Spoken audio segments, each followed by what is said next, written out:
출애굽기 17장은 애굽을 탈출해서 가나안 땅을 향해 가는 이스라엘 백성들이 르비딤이라는 곳에 장막을 쳤을 때 일어난 두 가지 사건을 다루고 있습니다. 오늘 우리가 읽은 본문 8절부터 16절까지는 르비딤에서 있었던 두 번째 사건입니다. 곧 아말렉과의 전투 장면입니다. 아말렉은 야곱의 쌍둥이 형인 에서의 후손들입니다.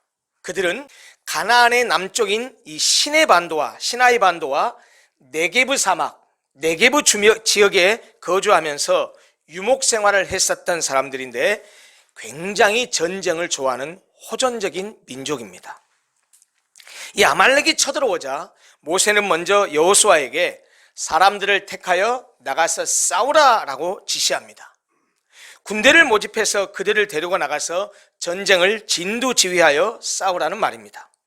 그리고 모세 자기는 하나님의 지팡이를 손에 들고 산꼭대기에 설 것이다 라고 말합니다. 구약 성경에서 하나님의 지팡이는 인간의 역사에 하나님이 개입하실 때 특별한 역할을 하는 물건으로 묘사됩니다. 하나님의 지팡이는 특별히 하나님의 능력과 임재를 상징합니다. 실제로 지금 모세의 손에 들려있는 하나님의 지팡이는 하나님의 능력과 하나님의 이름으로 애굽에서 10가지의 재앙을 내릴 때 사용됐던 바로 그 지팡이입니다. 그뿐만 아니라 출애굽해서 여기에 올 때까지 늘 모세의 손에 쥐어져 있었던 지팡이입니다. 특별히 홍해를 육지처럼 건널 때 하나님의 능력을 보여줄 때 사용된 바로 그 지팡이가 지금 모세의 손에 들려있는 하나님의 지팡이입니다. 그러므로 모세가 하나님의 지팡이를 들고 산꼭대기에 선다라는 것의 의미는 하나님의 능력을 전적으로 의지한다는 뜻이고 아말렉과의 전쟁의 승패를 하나님께 맡기겠다라는 그런 뜻입니다. 여호수아에게 전투 경험이 전혀 없는 이스라엘 백성들 가운데 군사를 선발해서 특별한 무기도 없고 갑옷으로 무장하지도 못한 그야말로 비정규군들을 지휘하여 전쟁터로 나가라고 했었던 모세는 하나님의 능력과 도움을 구하기 위해서 산에 올랐습니다. 그런데 그때 아론과 훌이 동행했습니다. 모세와 함께 올라간 아론과 훌은 어떤 인물입니까? 아론은 잘 알려진 사람입니다. 모세의 형이죠. 출애굽의 모든 과정에서 늘 모세와 함께하면서 모세 곁에서 그를 도왔던 조력자입니다. 훌은 그리 잘 알려진 인물이 아닙니다.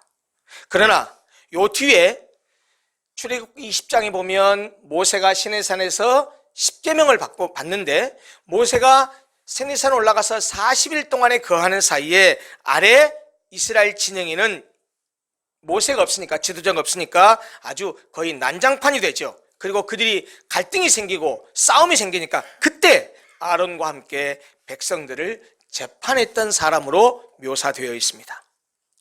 산에 오른 모세는 산 꼭대기에서 손을 들었습니다.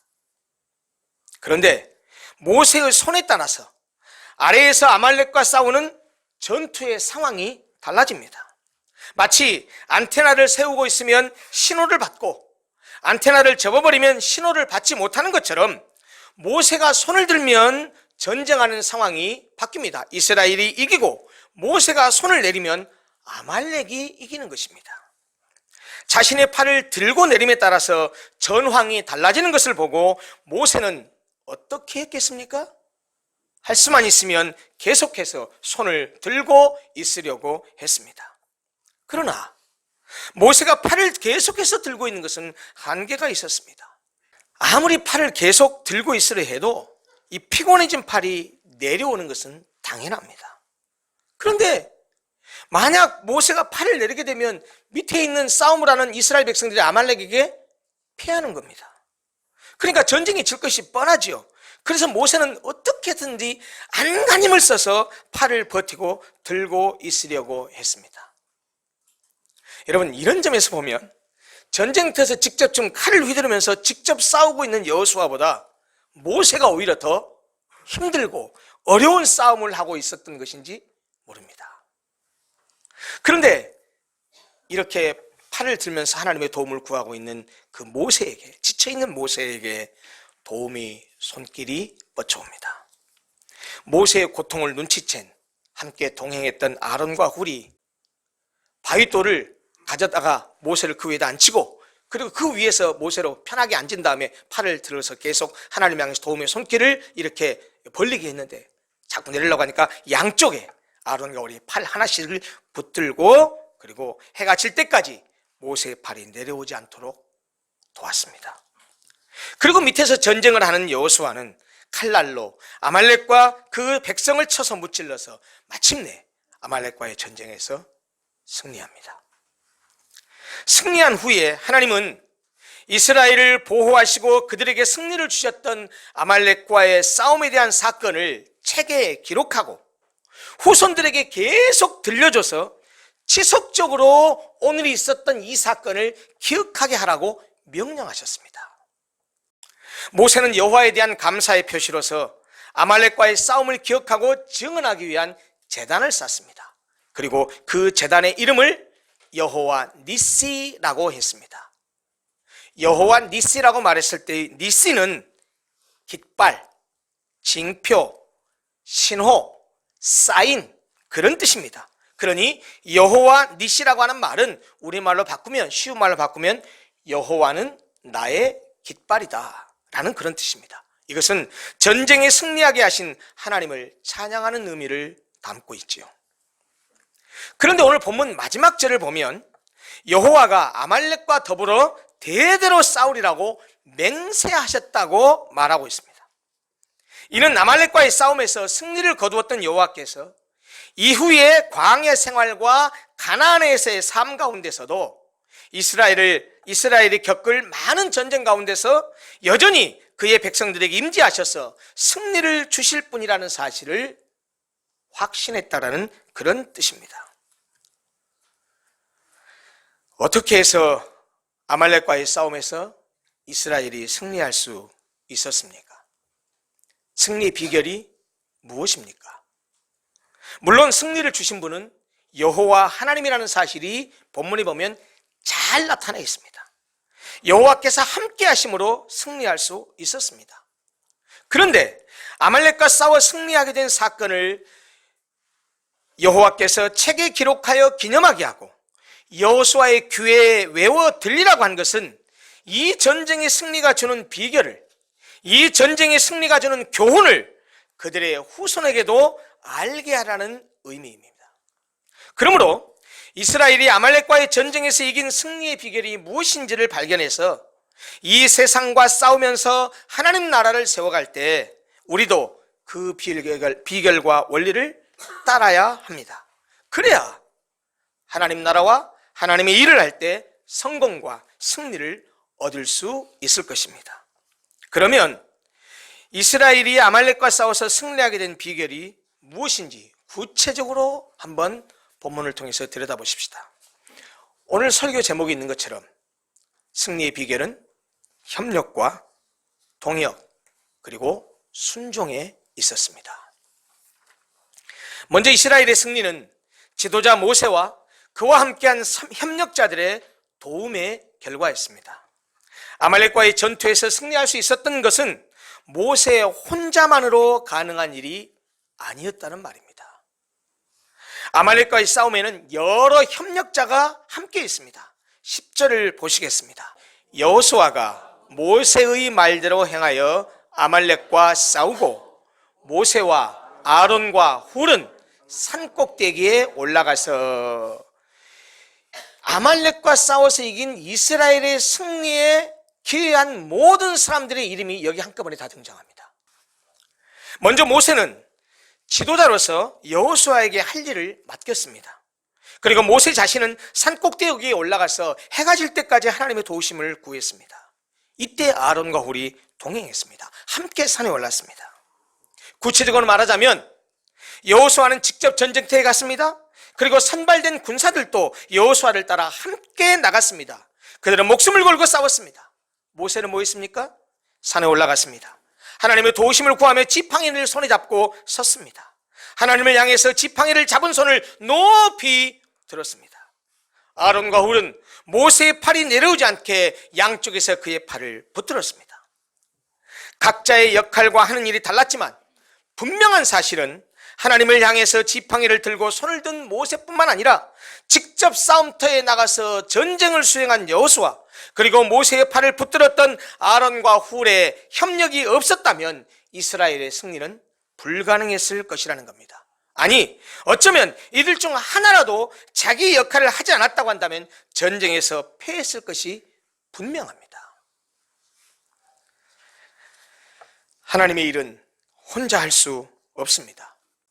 하나님의 일은요, 하나님의 일이기 때문에 하나님이 하셔야 되거든요. 유한한 인간의 힘으로는 아무리 노력을 해도 안 됩니다.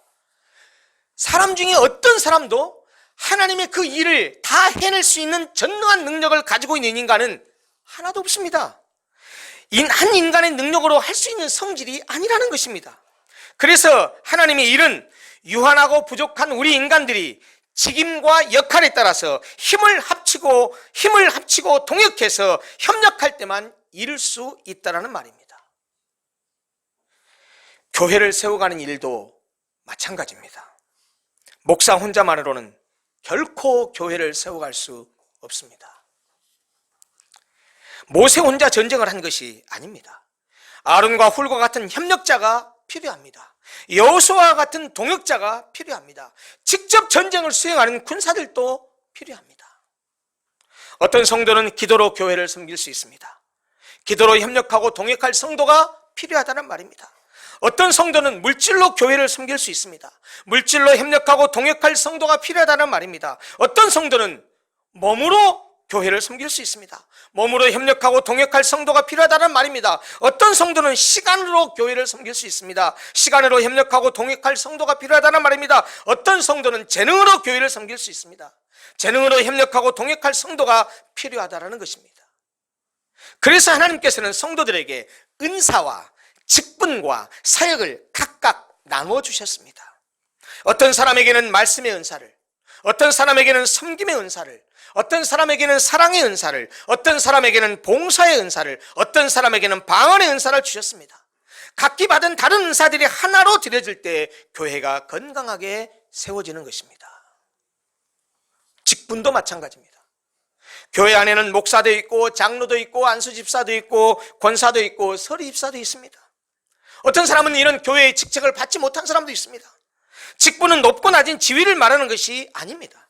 모두가 각기 맡은 바 직임에 따라 일하면서 서로 협력함으로써만 교회가 건강하게 세워질 수 있습니다. 사역도 마찬가지입니다. 어떤 사람은 말씀을 가르치고 전합니다. 어떤 사람은 찬양으로 하나님께 영광을 돌립니다. 어떤 사람은 주방에서 음식을 만듭니다. 어떤 사람은 예배당을 청소합니다. 어떤 사람은 아가들을 돌봐주기도 합니다. 어떤 사람들은 어르신들과 몸이 불편하신 분들을 돌보기도 합니다. 이렇게 각자 받은 은사와 달란트대로 주어진 일을 충성스럽게 감당함으로써 교회가 든든히 세워진다는 말입니다. 우리에게 주신 은사와 직분과 사역이 달라도 하나님은 우리 모두가 협력하고 동역함으로써 주님의 몸된 교회를 세워가게 하셨습니다. 그래서 베드로전서 4장 10절은 이렇게 말씀합니다. 각각 은사를 받은 대로 하나님의 여러 가지 은혜를 맡은 선한 청지기 같이 서로 봉사하라. 서로 협력하여 아말렉과의 전쟁에서 승리한 이스라엘처럼 교회도 모든 성도들의 협력으로 세워진다는 말입니다. 그러니 교회가 혹시 성장하고 부흥하고 있다면, 그리고 성장하고 부흥했다면 결코 어느 한 사람 때문만이 아니라는 사실을 꼭 기억하십시오. 말씀을 가르치고 전하는 사람 때문만이 아닙니다. 목사 때문만이 아니란 얘기입니다. 기도하는 사람 때문만도 아닙니다. 헌금하는 사람 때문만도 아닙니다. 봉사하는 사람 때문만도 아니고 전도하는 사람 때문만도 아닙니다. 교회는 모든 성도들의 협력으로 세워집니다. 승리의 비결 두 번째입니다. 조력자들의 순종입니다. 9절과 10절을 다시 한번 보도록 하겠습니다. 모세가 여호수아에게 이르되 우리를 위하여 사람들을 택하여 나가서 아말렉과 싸우라. 자, 이거는 모세가 여호수아에게 지시하고 명령하는 것입니다. 이스라엘 백성이 지도자로서 여호수아에게 지금 명령한 것입니다. 그러면서 자기는 뭐라고 말하냐? 나는 내일 내가 하나님의 지팡이를 손에 잡고 나는 산꼭대기에 설 것이다. 그러니까 모세에게만 일을 시키고 자기는 노는 것이 아니고 네가 할 일은 이것이다. 내가 할 일은 이것이니까 너는 이거 해라. 나는 내일 하러 갈게. 이런 겁니다. 지금 이게요, 사역의 분담입니다. 역할의 분담입니다. 그런데 10절 보십시오. 여호수아가 모세의 말대로 행하여 모세의 말대로 행했답니다. 그럼 모세의 말이 무엇이었죠? 우리를 위하여 사람들을 택하여 나가서 아말렉과 싸우라고 했는데 이 말씀대로 행했다라는 겁니다. 순종했다는 말이죠. 여러분, 어쩌면 여호수아 입장에서는 이렇게 말할 수 있습니다. 왜 접니까? 왜 제가 나가야 됩니까? 다른 사람들에게 싸우게 하시지 왜 하필 저를 내보내십니까? 아니, 전쟁터에 내보내려면 무슨 정의의 부대라도 주면서 나가서 싸우게 해야지, 이런 오합지졸들, 군대도 조직되지 않아서 나한테 선택해가지고 가서 싸우라고요? 군대까지 모집해서 나가라고요? 이런 법이 어디 있습니까? 어떻게 오합지졸을 가서 데리고 가서 싸울 수 있습니까? 나더러 전쟁터 가서 죽으란 얘기입니까? 얼마든지 이렇게 따질 수 있습니다. 그러나 여호수아는 이렇게 따지거나 묻지 않았습니다. 여호수아는 지도자 모세의 말에 전적으로 순종했습니다. 모세의 명령을 따라서 백성들 가운데 선발하여 군대를 조직했고 그들을 데리고 전쟁터에 나갔습니다. 목숨을 잃을지도 모르는데 말입니다. 성경에는 구체적으로 묘사되어 있지 않지만 이 10절 상반절 여호수아가 모세의 말대로 행하여, 이 말 속에는 여호수아가 선택한 그 용사들의 순종도 숨겨져 있습니다. 아말렉과 싸우기 위해 여호수아가 이스라엘 백성 가운데 군사를 선발했을 때 여호수아의 지목을 받아서 군대로 모집된 자들도 여호수아의 명령에 순종하여 여호수아를 따라 전쟁터에 나아갔고 죽음을 각오하고 싸웠다는 말입니다. 그들 또한 군대의 지휘관인 여호수아에게 순종했다는 말입니다. 산꼭대기에 함께 오른 아론과 훌에게서도 드러나지 않은 순종의 모습이 있습니다. 여호수아를 전쟁터에 보낸 모세가 하나님의 도우심을 위해서 산꼭대기에 오를 때 아론과 훌이 자원하여 따라 나섰습니다. 자원해서 따라 나섰습니다. 백성의 지도자 모세가 산꼭대기에 서리라고 하자 모세를 섬기고 순종하기 위해서 모세를 따라 올라갔던 것입니다. 특히 아론은 모세보다 나이가 많은 형이었기 때문에 그가 보여준 모세를 향한 섬김과 순종은 더욱더 귀하고 아름답게 보입니다. 모세의 손을 내리면 아말렉이 이기는 것을 본 아론과 훌은 모세의 팔이 피곤해서 내려오는 것을 보자 모세가 시키지도 않고 부탁하지도 않았는데 돌을 가져다가 모세를 그 위에 앉혀놓고 그리고 자기들은 양쪽에 한 사람씩 버티고 서서 모세의 손이 내려오지 않도록 해가 짙을 때까지 그 팔을 버티고 서 있었습니다. 그래서 이스라엘 군대가 전쟁에 승리할 수 있게 했습니다. 아론과 훌은 모세의 명령이나 부탁에 따른 순종을 한 것이 아닙니다. 그들 자신의 판단에 따라서 자발적으로 모세를 돕고 섬기는 일에 순종했다는 말입니다. 근데 여러분 생각해 보십시오. 모세의 손이 해가 지도록 내려오지 않게 붙들고 있었다면 아론과 훌의 팔은 또 얼마나 힘들고 아팠을까요? 그 사람들 팔은 안 아팠을까요? 그럼에도 그들은 그 고통과 아픔을 견디면서 모세를 돕고 섬겼던 것입니다. 정말 멋지고 아름다운 섬김이요, 정말 귀한 순종의 모습입니다. 사랑하는 성도 여러분, 이스라엘이 아말렉과의 전쟁에서 승리할 수 있었던 비결은 모세를 돕고 섬긴 조력자들의 협력과 순종에 있었습니다. 지도자와 함께하는 동역자, 조력자, 협력자의 도움과 순종이 없이는 어떤 일이든지 이룰 수 없습니다. 하나님의 일은 하나님의 일이시기 때문에 인간의 힘으로는 할 수 없다니까요. 하나님의 일은 하나님이 하셔야 됩니다. 그런데 하나님은 당신의 일을 하실 때 우리 인간들을 사용하십니다. 그런데 우리 가운데 모든 것을 할 수 있는 능력을 가진 사람이 없단 말이에요. 그래서 하나님은 우리들이 협력해서 이 일을 이루시게 하십니다. 피파에서 주관하는 U20, 그러니까 20세 이하 월드컵 결승전이 열렸는데요. 우리나라가 결승전 올라갔어요. 우리나라가 비록 3대1로 져서 준우승을 했지만 정말 한국 축구에 새 역사를 썼습니다. 누구도 예상치 못한 결과였습니다. 그런데요, 예선전 첫 게임이 지고 두 번째 리그에서부터 계속 승리해서 결승까지 왔는데, 승리할 때마다 기자들이 인터뷰를 했습니다. 감독에게 인터뷰하고 골 넣은 선수에게 인터뷰하고, 그리고 이번 대회에 주목받아서 골든볼을 수상한 이강인 선수에게도 인터뷰했는데, 인터뷰할 때마다 감독과 모든 선수들의 입에서 나오는 한결같은 말이 있었습니다. 우리는 원팀입니다. 경기에 뛴 선수, 경기에 뛰지 못하고 벤치에 있는 후보 선수, 그리고 의무진을 비롯해서 코칭 스태프들까지 전부 다 똘똘 하나로 뭉쳤다는 겁니다. 우리 교회도 그랬으면 좋겠습니다. 교회 외적인 세상을 향한 사역에 있어도, 교회 내적인 발전과 성장을 위한 사역에 있어도 모든 성도들이 원팀 하나가 되었으면 좋겠습니다. 담임 목사와 사역자, 평신도 지도자들과 성도들 모두가 여호와 하나님의 깃발 아래, 여호와 니스의 깃발 아래 하나가 되면 불가능한 것처럼 보이는 어떤 일도 이뤄낼 수 있으리라고 믿습니다. 승리의 비결은 협력과 순종입니다. 우리 모두 우리 각자에게 주신 은사와 달란트대로 우리가 섬길 수 있고 할 수 있는 일에 모두가 서로 협력하고 동참했으면 좋겠습니다. 여호와의 깃발 아래 하나가 됩시다. 오직 하나님께 순종하고 그에게 도움을 구합시다. 그리고 제가 비록 부족한 지도자지만 영적 지도자를 신뢰하고 그에게 순종하고 협력합시다. 그렇게 함으로써 함께 우리 교회를 모두 함께 세워갔으면 좋겠습니다. 내가 할 수 있는 일에 최선을 다하면 됩니다.